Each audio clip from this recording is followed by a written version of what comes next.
پروردگار بحروں بر، پروردگار بحروں بر۔ اعوذ باللہ من الشیطان الرجیم بسم اللہ الرحمن الرحیم ان اللہ وملائکتہ یصلون علی النبی یا ایہا الذین آمنوا صلوا علیہ وسلموا تسلیما اللہم صل علی سیدنا و نبینا و شفیعنا و مولانا محمد وعلی آل محمد وبارک وسلم۔ محترم خواتین و حضرات، السلام علیکم۔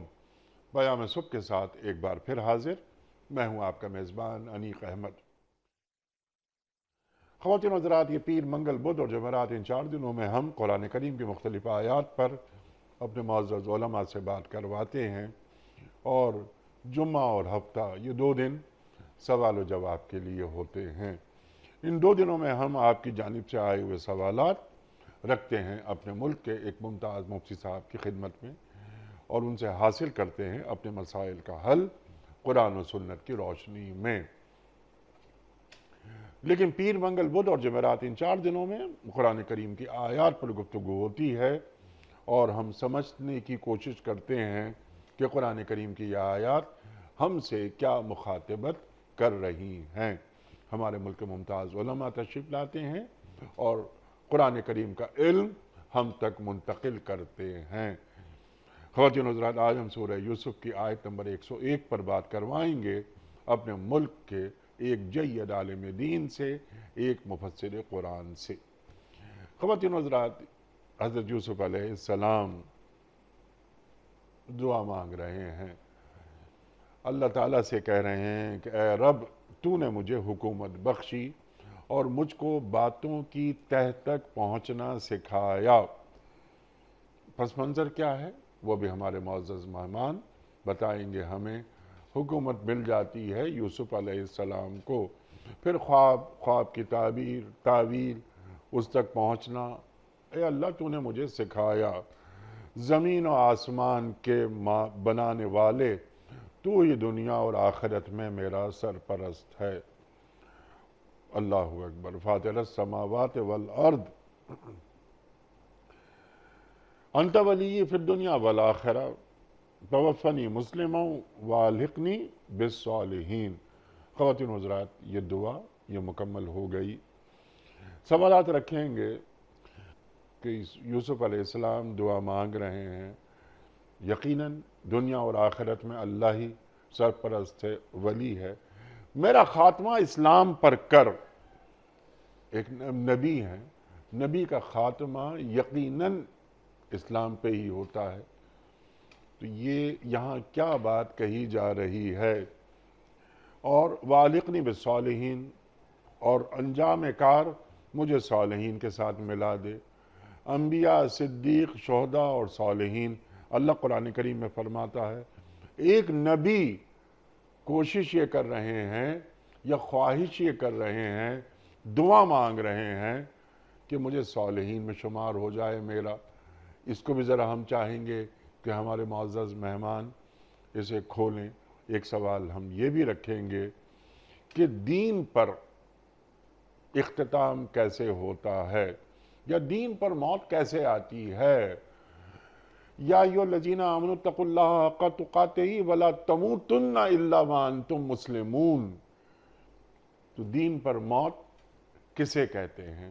اور سوالات بہت سارے انشاءاللہ اٹھیں گے اور سیکھیں گے محترم ڈاکٹر سرفراز احمد آوان صاحب سے، جو کہ تشریف فرما ہیں لاہور میں۔ خواتین و حضرات، کون ڈاکٹر صاحب سے واقف نہیں؟ پیام صبح کا لازمی جز تشریف لا رہے ہیں ہمارے پروگرام میں الحمدللہ گزشتہ 12 برس سے، اور ہم مستقل ڈاکٹر صاحب سے سیکھتے ہیں۔ وہ کہیں اور سنا کرے کوئی۔ تفسیر قرآن بالقرآن یہ ڈاکٹر صاحب کا خاصہ ہے۔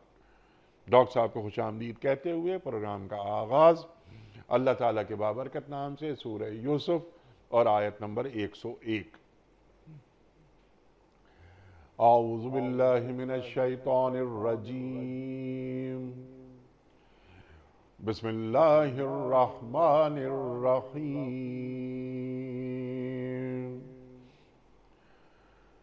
رب قد آتیتنی من الملک وعلمتنی من تأویل الاحادیث فاطر السماوات والأرض أنت وليي في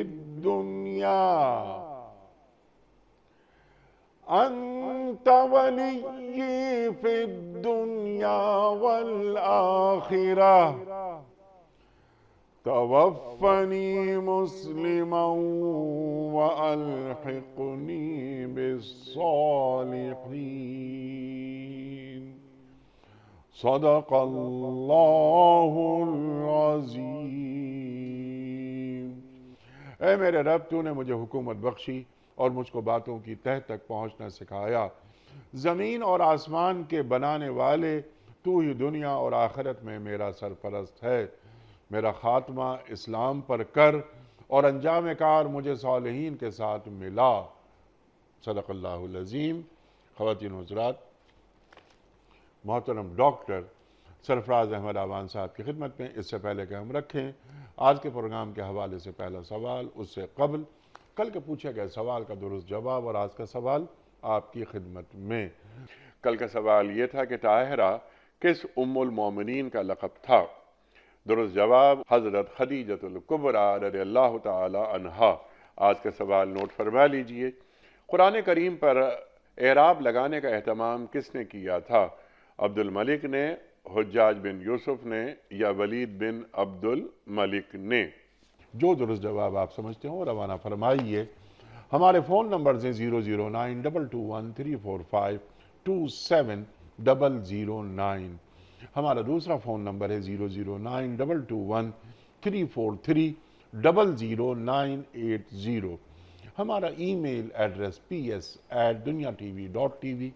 ہمارا SMS کا نمبر 3031 اور ہمارا واٹس ایپ کا نمبر ہے 009232182509194۔ ڈاکٹر صاحب ارشاد فرمائیے، یوسف علیہ السلام دعا مانگ رہے ہیں، یہ یوسف علیہ السلام کی دعا کیا ہے؟ الحمدللہ رب العالمین والصلاة والسلام علی سید الانبیاء وخاتم المرسلین وعلی آلہ وصحبہ ومن تبعہم بإحسان الی یوم الدین۔ انیک صاحب، آج آپ نے سورہ یوسف سے ان آیات کا انتخاب فرمایا ہے۔ قرآن کریم میں دو صورتیں ایسی ہیں جن میں صرف دو انبیاء علیہم الصلاۃ والتسلیمات ہی کا ذکر ہے، ایک سورہ یوسف اور دوسرے سورہ نوح۔ سورہ یوسف کے 11 رکوع ایسے ہیں جن میں تفصیلاً اللہ تعالیٰ نے حضرت یوسف علیہ السلام کے احوال ابتدا سے آخر تک بیان فرمائے ہیں۔ یہ سورت دراصل ایک سوال کے جواب میں نازل ہوئی۔ سوال یہ کیا گیا کہ بنی اسرائیل تو شام میں بستے تھے، یہ مصر میں کیسے چلے گئے؟ تو اس سوال کے جواب میں اللہ تعالیٰ نے پوری سورہ یوسف نازل فرمائی اور اس میں حضرت یوسف علیہ السلام کا بڑا تفصیل کے ساتھ ذکر ہے۔ یہاں میں آپ سے عرض کروں کہ حضرت یوسف علیہ السلام کی حیات مبارکہ عجائبات قدرت کا بہت بڑا مظہر ہے۔ اللہ تعالیٰ کی قدرتیں کس طرح سے کار فرما ہوتی ہیں انسانی زندگی میں، حضرت یوسف علیہ السلام کی زندگی اس کی بہت بہترین مثال ہے۔ آپ دیکھیں کہ 7 سال سے زائد کی عمر میں آپ کو بھائیوں نے حسد کا شکار ہوتے ہوئے کنویں میں ڈال دیا، پھر 40 سال سے، بعض روایات کے بعض لوگوں کی رائے کے مطابق 80 سال یا 40 سال سے زائد عرصہ اپنے والد سے جدا رہے۔ پھر ایک وقت ایسا آیا کہ جب والد محترم اپنے خاندان کے ساتھ حضرت یوسف علیہ السلام کی درخواست پر کوئی 80-82 یا قریباً 92-93 افراد کے ساتھ مصر تشریف لائے اور کس شان و شوکت کے ساتھ اور کس اعزاز کے ساتھ اس پورے خاندان کا استقبال کیا گیا، کتابوں میں بڑی تفصیل اس کی موجود ہے۔ پھر حضرت یعقوب علیہ السلام اپنے بیٹے کے پاس 17 سال یا 24 سال قریباً رہے اور پھر وہ دنیا سے رخصت ہوئے۔ تو جب یہ تمام شخصیات اور پورا خاندان حضرت یوسف علیہ السلام کے پاس پہنچے مصر میں، تو 101 آیت تو آپ نے پڑھی ہے۔ جی ہاں۔ اس سے پہلے جو ہے 100 نمبر کی جو آیت ہے اس میں اللہ تعالیٰ نے اس کیفیت کو بیان فرمایا ہے کہ جب حضرت یوسف علیہ السلام کے والدین آپ کے پاس پہنچے اور خاندان پہنچا، تو اب بھائی بھی موجود تھے یقیناً، بلکہ پورا خاندان موجود تھا، والد محترم بھی تشریف فرما تھے۔ تو بجائے اس کے کہ حضرت یوسف علیہ السلام سابقہ زیادتیوں کا ذکر کرتے، سبحان اللہ۔ ان کے ساتھ جو کچھ ہوا اس کا بیان کرتے، اور یا یہ کہ جو اللہ تعالیٰ نے ان کو اعزاز بخشا اور وقار بخشا اور حرمت بخشی اور احترام بخشا، سبحان اللہ۔ اس پر اتراتے ہوئے اپنے فخر و مباحات کا اظہار کرتے کہ جناب دیکھیے مجھے تو تم نے کیا کرنا چاہا اور آج میرے ساتھ کیا ہو گیا ہے۔ یہ انداز دونوں، یعنی نہ تو شکوہ ہے ان اپنے بھائیوں کے بارے میں، اور نہ کوئی فخر ہے اور اظہار ہے اس بات کا کہ مجھے دیکھو کہاں پہنچا دیا گیا ہے۔ دونوں باتوں کی بجائے اللہ کے شکر کے کلمات مسلسل حضرت یوسف علیہ السلام سے نکل رہے ہیں، اور حضرت یوسف علیہ السلام شکر کے کلمات کے ذریعے سے ہی اس پورے خاندان کا استقبال کر رہے ہیں۔ اور کیا کہتے ہیں؟ انیک صاحب ذرا غور کیجئے، اللہ تعالیٰ سے عرض کرتے ہیں، بلکہ اپنے والد کو خطاب کرتے ہوئے کہتے ہیں، یا ابت، اے میرے ابا جان، ھذا تعبیل رؤیایا من قبل قد جعلها ربی حقا، یہ میری اس خواب کی تعبیر ہے جس کو اللہ تعالیٰ نے آج سچ کر دکھایا ہے، سچ کر دکھایا ہے۔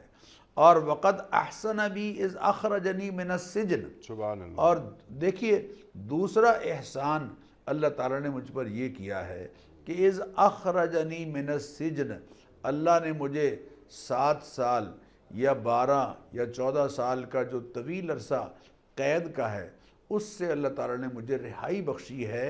احسانات کا اللہ تعالیٰ کے احسانات کا ذکر فرما رہے ہیں، یعنی کسی تکلیف کا، کسی مشقت کا، کسی دشواری کا، کسی بھائیوں کے حسد کا، کسی لوگوں کی زیادتی کا ذکر نہیں کر رہے، اور کسی ایک طویل جدائی جو مشفق اور مہربان والد اور اپنے حقیقی بھائی اور دوسرے بھائیوں سے جو ایک طویل عرصہ گزرا ہے اس کا کہیں ذکر نہیں آ رہا۔ کہہ رہے ہیں وَجَاءَ بِكُم مِّنَ الْبَدْوِ، اور اللہ تعالیٰ کا ایک اور احسان یہ ہوا کہ اللہ تعالیٰ دیہات کی کم وسائل کی زندگی سے آپ کو شہر میں شاہی اعزاز کے ساتھ لے آیا ہے، یہ بھی اللہ تعالیٰ کا احسان ہے۔ اور وَجَاءَ بِكُم مِّنَ الْبَدْوِ، اور مِن بَعْدِ أَن نَزَغَ الشَّيْطَانُ بَيْنِي وَبَيْنَ إِخْوَتِي، اللہ اکبر، کیا خوبصورت بات۔ سبحان اللہ۔ یہ نہیں کہا کہ میرے بھائیوں نے میرے ساتھ زیادتی کی، بلکہ بھائیوں نے جو رویہ اختیار کیا تھا اس کی نسبت شیطان کی طرف کر دی، اور کہا کہ میرے بھائی تو اچھے تھے لیکن شیطان نے ان کو اکسایا اور ان سے وہ کام کروا دیا جو یقیناً ان کے شایان نشان نہیں تھا۔ نتیجہ یہ ہوا کہ ان کا حسد مجھے میرے لیے ایک طرح سے فائدہ مند ثابت ہویا۔ ان ربی لطیف لما یشاء، یہ جملہ جو ہے نا اس بات کی طرف اشارہ کر رہا ہے کہ اللہ تعالیٰ نے مجھ پر مہربانی کی ہے کہ انہوں نے تو کچھ اور سوچا تھا لیکن اللہ تعالیٰ نے اس کو کچھ اور کر دیا۔ بظاہر جسے ایک ہے اللہ کی تدبیر، ایک ہے انسانوں کی تدبیر۔ انسانوں کی تدبیر تو یہ چاہ رہی تھی کہ یہ بچہ کنویں میں پڑا ختم ہو جائے گا، فوت ہو جائے گا اور قصہ تمام ہو جائے گا، لیکن اللہ تعالیٰ کی تدبیر کام کر رہی ہے کہ وہ کنویں سے نکال کر پھر شاہی گھرانے میں پہنچاتا ہے، اور شاہی گھرانے سے پہنچا کر پھر بالآخر تخت تک پہنچا دیتا ہے، اور پھر حضرت یوسف علیہ السلام نے اللہ تعالیٰ سے پہلے اپنے اللہ کے احسانات کا ذکر کیا اور پھر اللہ تعالیٰ سے دعا کی ہے جو اس آیت میں اللہ تعالیٰ نے ذکر فرمائی ہے۔ سبحان اور انیق صاحب ذرا دیکھیے دعا کا آغاز جو ہے وہ کس طرح ہو رہا ہے۔ رب با کے نیچے زیر جہاں بھی رب آتا ہے قرآن کریم میں وہ یا عربی میں وہ یا ربی کے معنی میں ہوتا ہے، اے میرے پروردگار، اے میرے پروردگار۔ قد آتیتنی من الملک، اگر من کو بیانیہ ہم سمجھیں تو اس کا مطلب یہ ہے کہ اے اللہ تو نے مجھے ایک سلطنت اور ملک عطا فرمایا ہے، اور اگر من کو تبعیضیہ سمجھے تو یعنی مطلب یہ ہے کہ اے میرے اللہ تو نے سلطنت کا بڑا حصہ مجھے عطا فرمایا ہے۔ ہر طرح کی ظاہری اور باطنی نعمتوں پر اللہ تعالیٰ کا شکر ادا کر رہے ہیں۔ یعنی پوری یہ آیت جو آج آپ نے پڑھی ہے یہ پوری انسانیت کے لیے ہمارے لیے ہمیں یہ سلیقہ سکھا رہی ہے کہ دیکھو اللہ کی ناشکری پر مت جاؤ، جن چیزوں سے تم محروم ہو ان کو شمار مت کرو، بلکہ جو نعمتیں تمہیں میسر آئی ہیں ان کا تذکرہ کرتے ہوئے اللہ تعالیٰ کا شکر ادا کرو۔ اب حضرت یوسف علیہ السلام بالکل یہی انداز اختیار کیے ہوئے ہیں کہ رب قد آتیتنی من الملک، اے پروردگار میں پچھلی ساری باتوں کو بھول گیا ہوں، بھائیوں کے رویوں کو بھول گیا ہوں، کنویں میں ڈالے جانے کو بھول گیا ہوں، جیل میں پڑھنے کو بھول گیا ہوں۔ آج تیرا مجھ پر انعام یہ ہے کہ تو نے مجھے سلطنت یا سلطنت کا بڑا حصہ عطا فرمایا ہے، اقتدار عطا فرمایا ہے۔ وَعَلَّمْتَنِي مِن تَعْوِيلِ الْأَحَادِيثِ، اور تو نے مجھے بات کو پوری گہرائی تک سمجھنے کی صلاحیت، کسی مشکل کا حل پیش کرنا اور کسی معاملے میں صحیح نتیجے تک پہنچنا، اور خوابوں کی تعبیر، وہ جو حضرت یعقوب علیہ السلام نے بہت پہلے اپنے بیٹے سے کہا تھا کہ وَيُعَلِّمُكَ مِن تَعْوِيلِ الْأَحَادِيثِ، وَكَذَلِكَ يَجْتَبِيكَ رَبُّكَ وَيُعَلِّمُكَ مِن تَعْوِيلِ الْأَحَادِيثِ، کہ اے یوسف اللہ تعالیٰ نے آپ کو چن لیا ہے اور آپ کو خوابوں کی تعبیر اللہ تعالیٰ سکھائیں گے۔ نتیجہ یہ ہوا کہ خوابوں کی تعبیر کا جو ادراک تھا حضرت یوسف علیہ السلام کو، اسی کے نتیجے میں آپ جیل سے بادشاہ تک پہنچی آپ کی رپورٹ، اور بادشاہ کے پاس پہنچے اور پہلے یہ کہا بادشاہ سے کہ پہلے میری پاک دامنی کا اظہار اور اعلان ہونا چاہیے، اس کے بعد پھر میں آپ سے بات کروں گا۔ تو حضرت یوسف علیہ السلام اللہ سے عرض کر رہے ہیں کہ وَعَلَّمْتَنِي مِن تَعْوِيلِ الْأَحَادِيثِ، اے اللہ تو نے مجھے خوابوں کی تعبیر سکھائی، تو نے مجھے اقتدار عطا فرمایا۔ پھر اس کے بعد دعا کا جو سلیقہ ہے وہ اس حضرت یوسف علیہ السلام کی دعا سے ہمیں سمجھ آ رہا ہے۔ وہ کیسے سمجھ آ رہا ہے انیق صاحب؟ سب سے پہلے اللہ تعالیٰ کے احسانات کا ذکر۔ پہلا احسان یہ کہ خاندان آ گیا مصر میں، دوسرا احسان یہ کہ دیہات سے شہروں میں منتقل ہو گئے، اور تیسرا احسان یہ کہ جیل سے رہائی مل گئی، اور چوتھا احسان یہ کہ بادشاہت مل گئی، اور پانچواں احسان یہ کہ خوابوں کی تعبیر کی صلاحیت مل گئی، اور بھائیوں کے ساتھ جو جھگڑا تھا اس کو وہ سارے کا سارا اس کی نسبت شیطان کی طرف کر دی۔ یہ ساری چیزیں ذکر کرنے کے بعد اللہ تعالیٰ کی حمد و ثنا کر رہے ہیں، اور کیا کہہ رہے ہیں؟ فاطر السماوات والارض، اے اللہ تو آسمانوں کو پیدا کرنے والا ہے، تو زمینوں کو پیدا کرنے والا ہے۔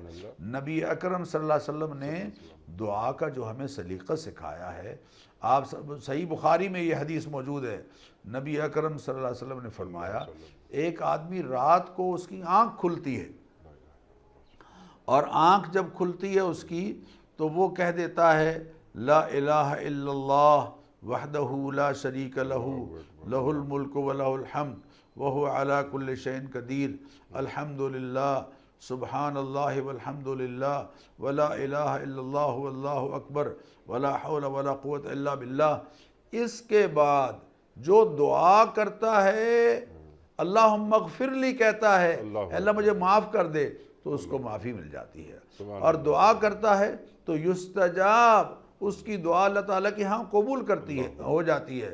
اور اگر وضو کرتا ہے اور نماز پڑھتا ہے تو وہ نماز بھی اللہ تعالیٰ کے ہاں قبول ہوتی ہے، اس لیے کہ دعا کا اس نے وہ سلیقہ اختیار کیا ہے جو انبیاء علیہم الصلاۃ والتسلیمات نے سکھایا ہے۔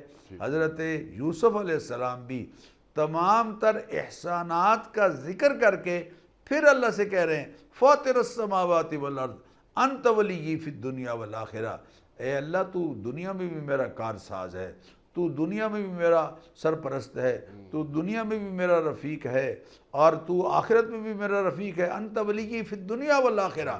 یہ سب کچھ کہہ کر پھر آگے دعائیہ کلمہ کہتے ہیں جو بعد میں عرض کرتے ہیں۔ جی سبحان اللہ سبحان اللہ، پورا پس منظر آپ نے ڈاکٹر صاحب بیان فرما دیا، اللہ اکبر۔ اور کیا اہم بات کہ بھائی موجود ہیں جنہوں نے کنویں میں ڈالا لیکن ان کے خلاف کوئی بات نہیں ہو رہی، نہ ان پر کوئی تانہ زنی ہو رہی ہے۔ شیطان آ گیا تھا میرے اور بھائیوں کے درمیان، اس نے برائی ڈال دی تھی۔ سبحان اللہ سبحان اللہ سبحان اللہ، اللہ اکبر۔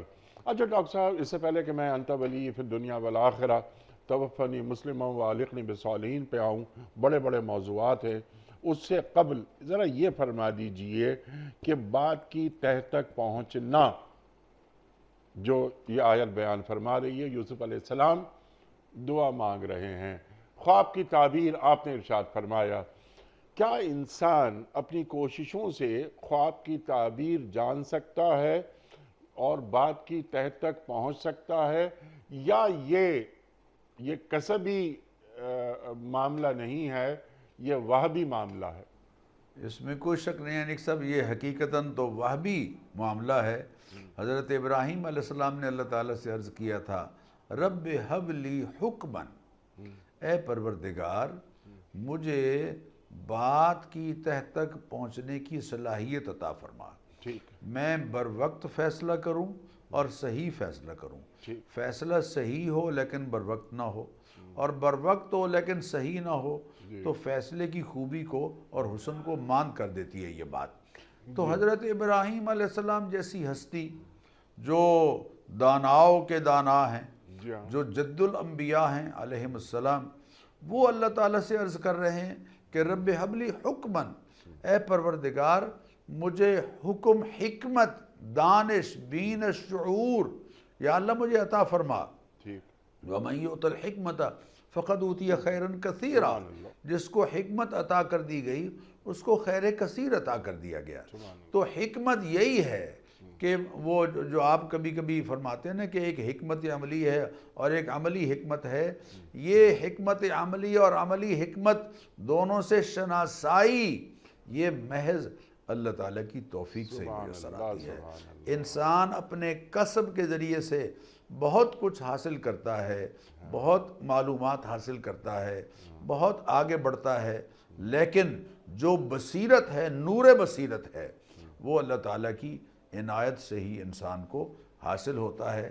اسی لیے حضرت ابراہیم علیہ السلام بھی اور خود حضرت یوسف علیہ السلام بھی اللہ تعالیٰ سے جو عرض کر رہے ہیں وہ شکر کے طور پر کہہ رہے ہیں کہ وَعَلَّمْتَنِي مِن تَعْوِيلِ الْأَحَادِيثِ، تو نے مجھے سکھایا ہے خوابوں کی تعبیر، اور تو نے مجھے سکھائی ہے، یہ صلاحیت بخشی ہے کہ میں بات کو پوری طرح سے سمجھ لوں اور اس کو سمجھ کر اس کا ادراک کر کے پھر اس کے مطابق فیصلہ کروں۔ سبحان اللہ سبحان اللہ۔ اچھا ڈاکٹر صاحب، اب یہ بھی آپ ہمیں تعلیم فرما دیجئے کہ بات کی تہ تک پہنچنا، خوابوں کی تعبیر تک پہنچنا، یہ انبیاء تک محدود ہے یا کوئی انسان کوشش کر کے یا اللہ تعالیٰ کا کوئی کرم اس پر ایسا ہو جائے کہ اس پر باتیں یعنی خوابوں کی تعبیر کے حوالے سے اور باتوں کی تہداری کے حوالے سے وہاں تک پہنچنا اس کو آ جائے یہ کام؟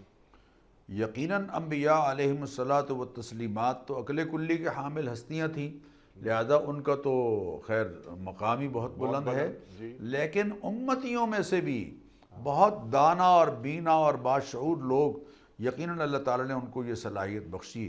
دیکھیں اس کی ایک مثال سیدنا لقمان علیہ السلام ہے۔ حضرت لقمان، وَإِذْ قَالَ لُقْمَانُ، حضرت قرآن کریم میں اللہ تعالیٰ نے قرآن کریم میں حضرت لقمان کا ذکر کرتے ہوئے ارشاد فرمایا وَلَقَدْ آتَيْنَا لُقْمَانَ الْحِكْمَةَ، ٹھیک ہے، ہم نے لقمان کو حکمت عطا کی۔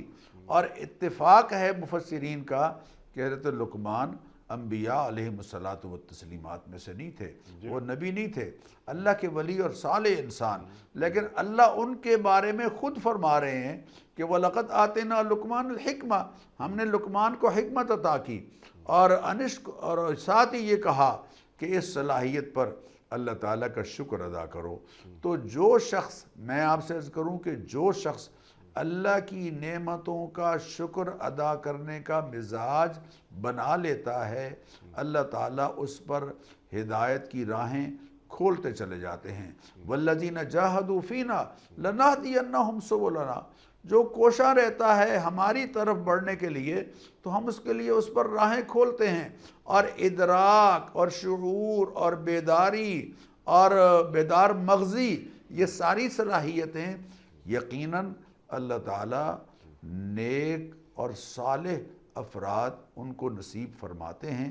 اسی لیے فرمایا اتقوا فراست المومن فإنه ينظر بنور اللہ۔ ہمارے ہاں آپ دیکھیے امام غزالی رحمۃ اللہ علیہ، شاہ ولی اللہ رحمۃ اللہ علیہ، اور یہ بہت سارے نام ہیں جن کو اللہ تعالیٰ نے پوری امت کی رہنمائی کے لیے منتخب فرمایا، ایسی بصیرت ان کو عطا فرمائی۔ حضرت مجد الفسانی شیخ احمد سرحدی رحمۃ اللہ علیہ اور دوسری شخصیات کہ کس طرح سے انہوں نے ان لوگوں کے رخ موڑے ہیں، کس طرح سے انہوں نے لوگوں کی راہیں، لوگوں کو غلط راہوں سے ہٹا کر سیدھی راہ پر ڈالا ہے۔ اس بصیرت کے نتیجے میں، اس نور بصیرت کے نتیجے میں جو اللہ تعالیٰ نے ان کو اپنی مہربانی سے، اپنی عنایت سے عطا فرمایا۔ سبحان اللہ، سبحان اللہ، آپ نے بصیرت فرمایا، پھر نور بصیرت فرمایا۔ ڈاکٹر صاحب، علم اور علم کے بعد حکمت، سرکار دو عالم صلی اللہ علیہ وآلہ وسلم کے فرائض قرآن کریم میں بیان ہو رہے ہیں۔ یتلو علیہم آیاتہ ویزکیہم ویعلمہم الکتاب والحکمہ، یعنی حکمت علم سے آگے کی چیز ہے۔ علم حاصل ہو گیا، یہ علم حکمت میں کب تبدیل ہوتا ہے، یا علم کی سرحدیں حکمت کو کب چھوتی ہیں؟ اللہ اکبر، اللہ اکبر۔ یعنی سب سے بڑی حکمت تو اللہ کی پہچان ہے، اپنے خالق کی اور کریٹر کی پہچان۔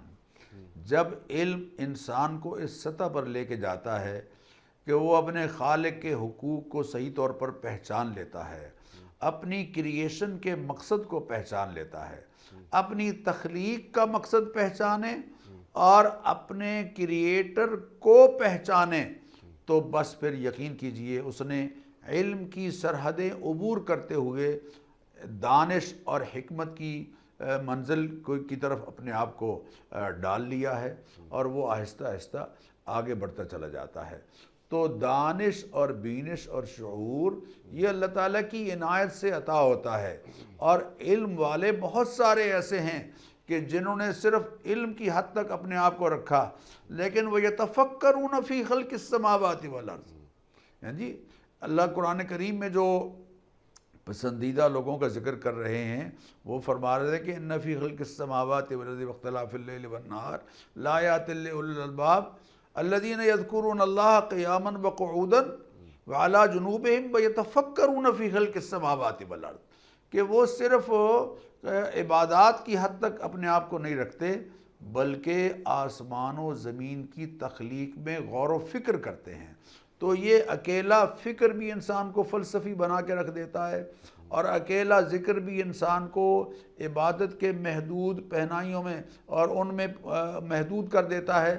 لیکن جہاں اللہ کا ذکر بھی ہے اور ساتھ ساتھ فکر بھی ہے، وہ انسان کو پھر جو حکمت کی راہیں ہیں اس پر کھولتا چلا جاتا ہے۔ سبحان اللہ، سبحان اللہ۔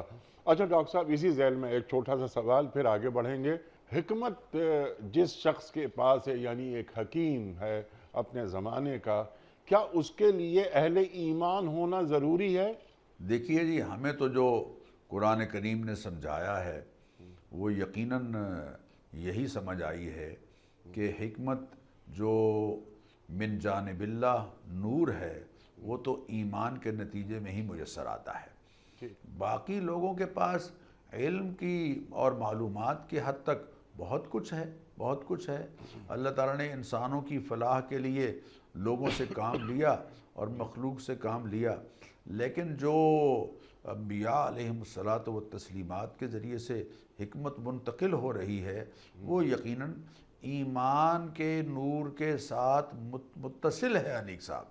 اس لیے ہمیں یہ تسلیم کرنا ہوگا کہ حکمت وہ جو مطلوب ہے من عند اللہ تعالیٰ کے ہاں، اور جو مطلوب ہے نبی اکرم صلی اللہ علیہ وسلم کے ہاں، یا جو مطلوب ہے عباد الرحمن کے لیے، وہ اللہ تعالیٰ کی توفیق سے ایمان کے ساتھ ہی نصیب ہوتی ہے۔ لیکن جب ہم یہ پڑھتے ہیں سرکار دو عالم صلی اللہ علیہ وآلہ وسلم کا یہ فرمان کہ حکمت مومن کی گمشدہ میراث ہے، یہ جہاں سے بھی ملے اسے لے لو۔ ہاں جی، اس سے مراد یقیناً وہ علوم ہیں کہ جو دوسروں کے پاس موجود ہیں اور نسل انسانی کے لیے فائدہ مند ہیں، ان کا حاصل کرنا۔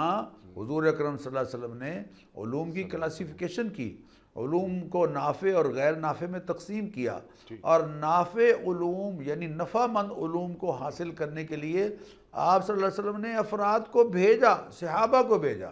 میڈیکل سائنسز کے لیے آپ نے افراد کو بھیجا، ملٹری سائنسز کے لیے آپ صلی اللہ علیہ وسلم نے افراد کو بھیجا، لینگویجز سیکھنے کے لیے آپ نے افراد کو بھیجا۔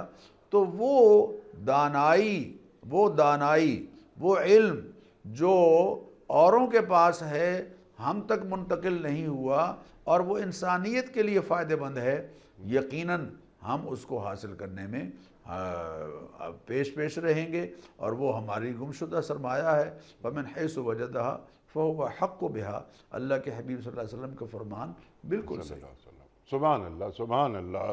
ڈاکٹر صاحب، انت ولی فی الدنیا والآخرہ توفنی مسلما والحقنی بالصالحین، ذرا اب اس پر ذرا بات فرما دیجئے۔ میں نے انٹرو میں بھی کچھ سوالات رکھنے کی کوشش کی تھی۔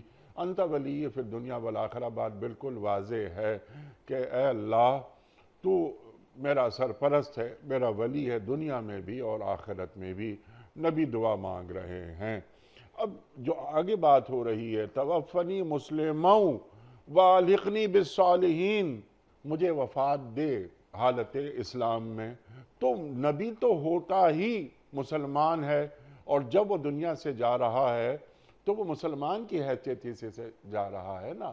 ارشاد وہ یا بنی ان اللہ اصطفیٰ لکم الدین فلا تموتن الا وانتم مسلمون۔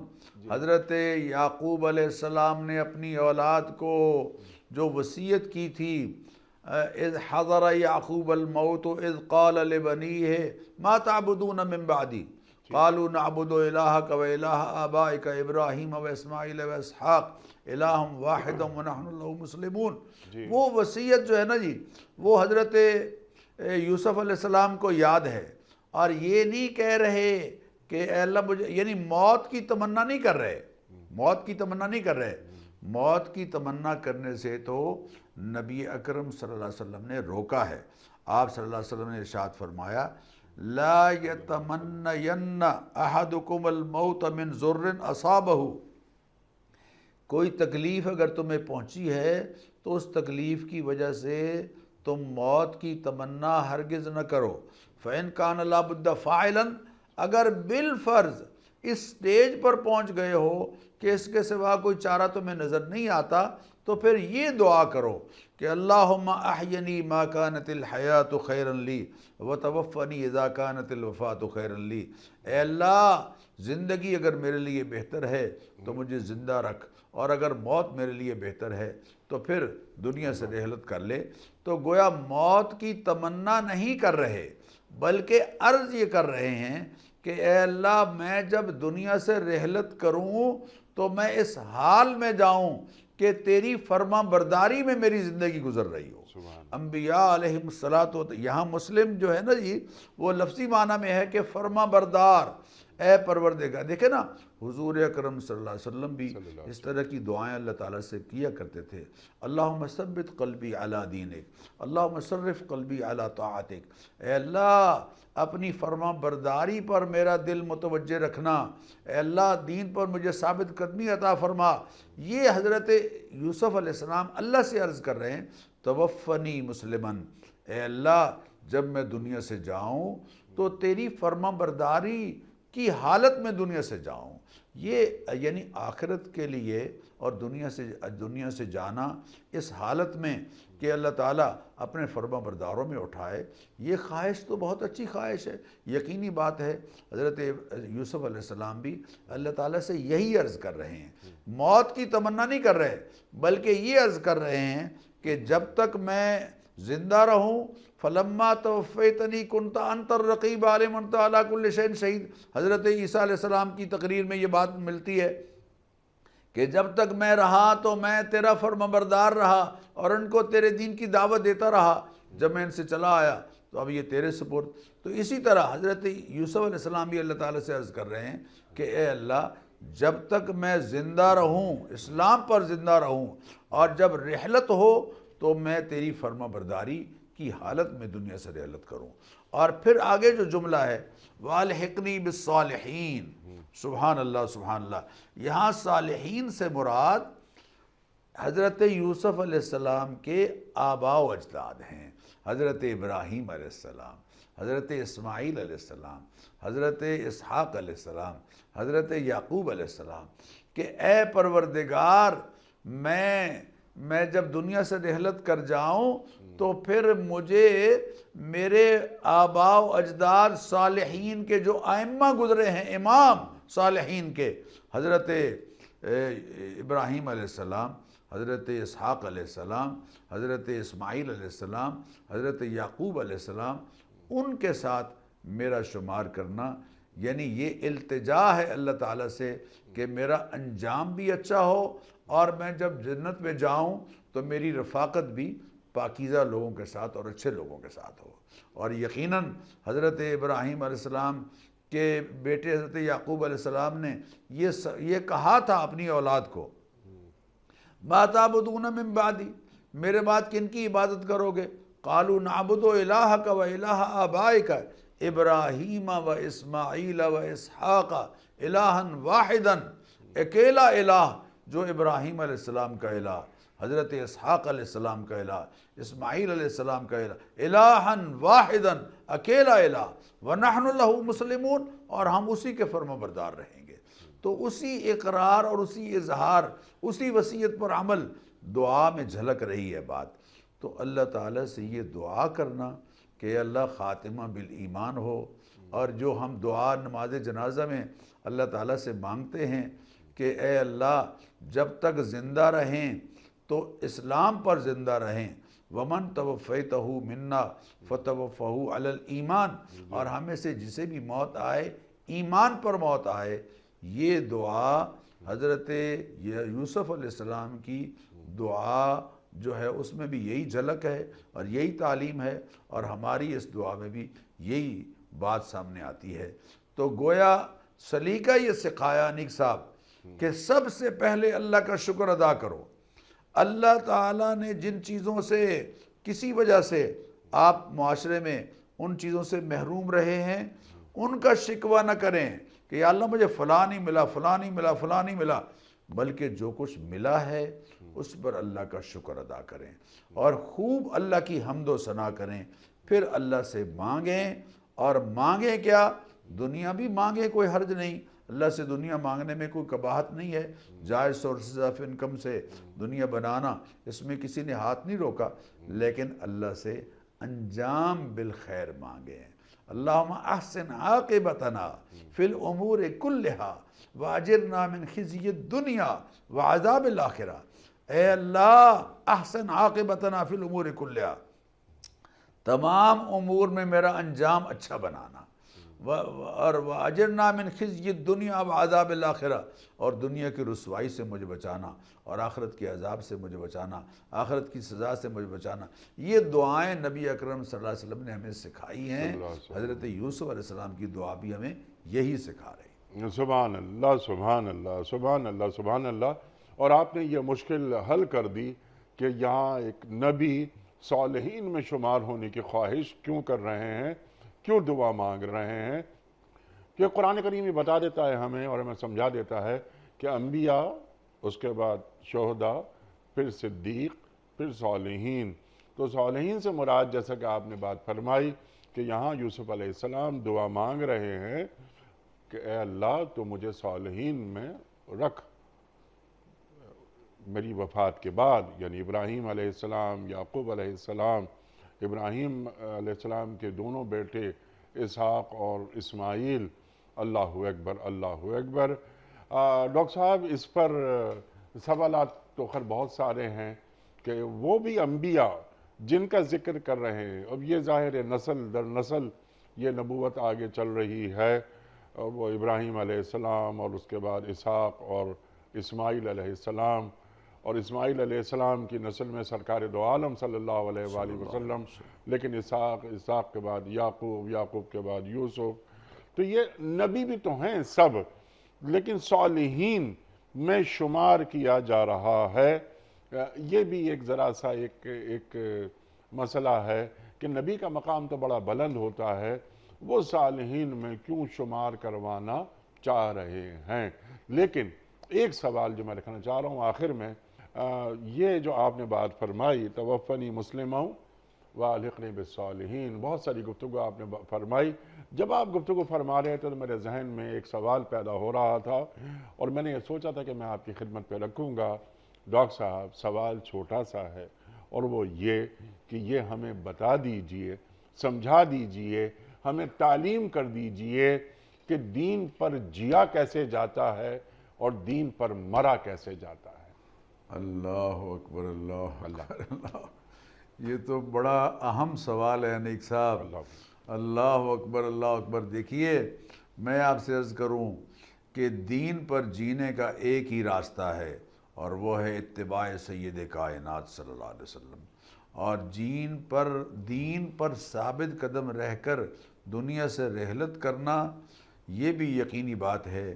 ہمیں حضور اکرم صلی اللہ علیہ وسلم سے ہی سیکھنا ہے، صحابہ کرام رضوان اللہ تعالی علیہم مجمعین کی سیرت سے سیکھنا ہے. ہمارے سلف اور ہمارے اکابر اور ہمارے بڑے بزرگ جس انداز سے زندگی گزار کے گئے ان کی زندگیاں ہمارے لیے رہنما ہیں. لقد کان لکم فی رسول اللہ اسوۃ حسنہ. حضور اکرم صلی اللہ علیہ وسلم کی سیرت ہمارے لیے ماڈل ہے. قد کانت لکم اسوۃ حسنۃ فی ابراہیم والذین معہ. ابراہیم علیہ السلام کی سنتیں اور ان کا اسوہ حسنہ اللہ قرآن کریم میں فرما رہے ہیں تمہارے لیے ماڈل ہے. ان کے والذین معہ، ان پر ایمان لانے والے، ان کے ساتھی، ان کے رفقا، ان پر ایمان لانے والے، ان کا کردار ہمارے لیے ماڈل ہے. تو ہم نے تو مسلمانوں کے لیے کوئی مشکل نہیں ہے، مسلمانوں کے لیے کوئی مشکل نہیں ہے انیک صاحب. صرف ان کو حضور اکرم صلی اللہ علیہ وسلم کی سیرت سے شناسائی حاصل کرنا ہے. بلکہ بقول ایک بہت بڑے سیرت نگار نے جو بات لکھی ہے یقین کیجئے بڑی مزیدار. انہوں نے فرمایا کہ اپنی ذات سے زیادہ حضور اکرم صلی اللہ علیہ وسلم کی ذات کی پہچان ضروری ہے مومن کے لیے، اپنی ذات سے زیادہ. حضور اکرم صلی اللہ علیہ وسلم کے بارے میں جاننا ضروری ہے. النبی اولیٰ بالمؤمنین من انفسہم، اس لیے کہ اللہ کے نبی صلی اللہ علیہ وسلم کا ایمان والوں پر ان کی جانوں سے زیادہ حق ہے. تو حق اس بات کا تقاضا کرتا ہے کہ ہم اس سے شناسائی حاصل کر کے اس کو عملی زندگی میں اختیار کرنے والے بنیں. کوئی مشکل نہیں ہے، بس یہ ہے کہ ہم اس کو پیش نظر رکھیں گے، اسی کے مطابق جئیں گے اور اسی کے مطابق دنیا سے رحلت ہوں گے تو اللہ تعالیٰ کے ہاں سرخرو ہوں گے، کامیاب ہوں گے اور حضور اکرم صلی اللہ علیہ وسلم کی شفاعت کا حاصل کرنے کا انشاءاللہ ذریعہ بنے گے. اِنَّ صَلَاتِي وَنُسُكِي وَمَحْيَايَ وَمَمَاتِي لِلَّهِ رَبِّ الْعَالَمِينَ. اللہ نے قرآن کریم میں ہمیں یہ بات سکھا دی. اچھا ڈاکٹر صاحب کہ کیا کوئی مسلمان موت سے خوفزدہ ہو سکتا ہے؟ نہیں جی نہیں. دیکھیے موت سے خوف زدہ ہو کر انسان جائے گا کہاں؟ اس لیے کہ لوگ کہتے ہیں نا جی زندگی ایک مرتبہ ملتی ہے، زندگی تو بار بار ملتی ہے بھائی۔ اللہ یتوفی الانفس حین موتها والتی لم تمت فی منامها فیمسک التی قضا علیہ الموت ویرسل الاخری الی اجل مسمى۔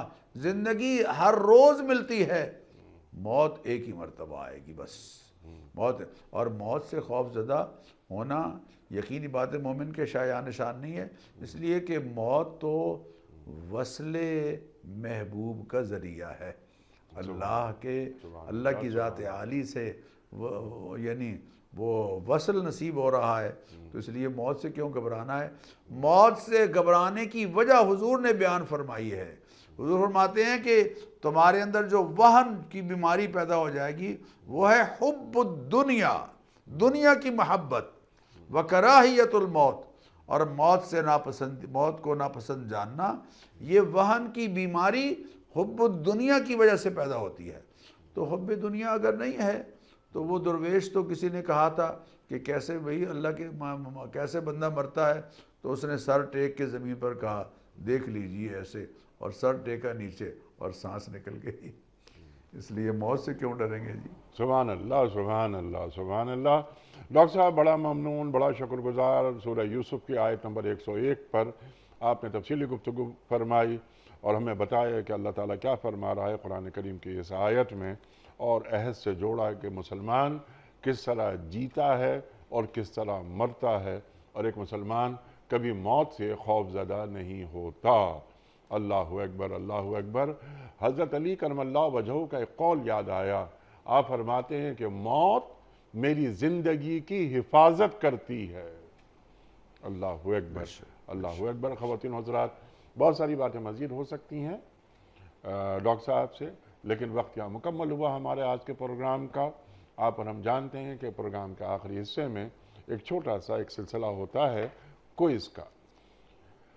کل کا سوال ہمارا یہ تھا کہ طاہرہ کس ام المومنین کا لقب تھا؟ درست جواب حضرت خدیجۃ الکبریٰ رضی اللہ تعالی عنہا۔ آج کا سوال نوٹ فرما لیجئے، قرآن کریم پر اعراب لگانے کا اہتمام کس نے کیا تھا؟ عبد الملک نے، حجاج بن یوسف نے، یا ولید بن عبد الملک نے؟ جو درست جواب آپ سمجھتے ہو روانہ فرمائیے۔ ہمارے فون نمبرز ہیں 00922134527 ہمارا دوسرا فون نمبر ہے 0092213433980۔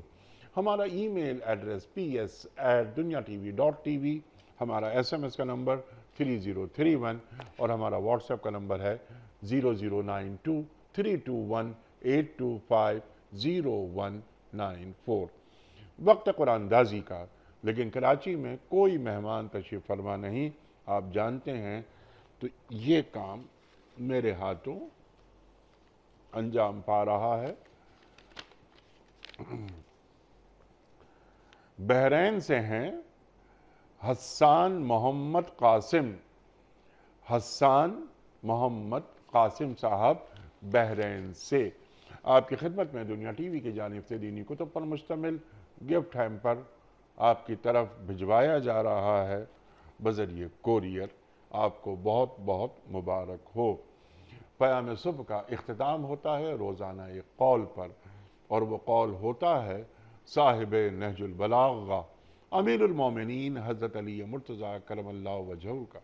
آپ فرماتے ہیں جس شخص میں حیا نہیں ہوتی اس میں خیر و خوبی نہیں ہوتی، جس شخص میں حیا نہیں ہوتی اس میں خیر و خوبی نہیں ہوتی۔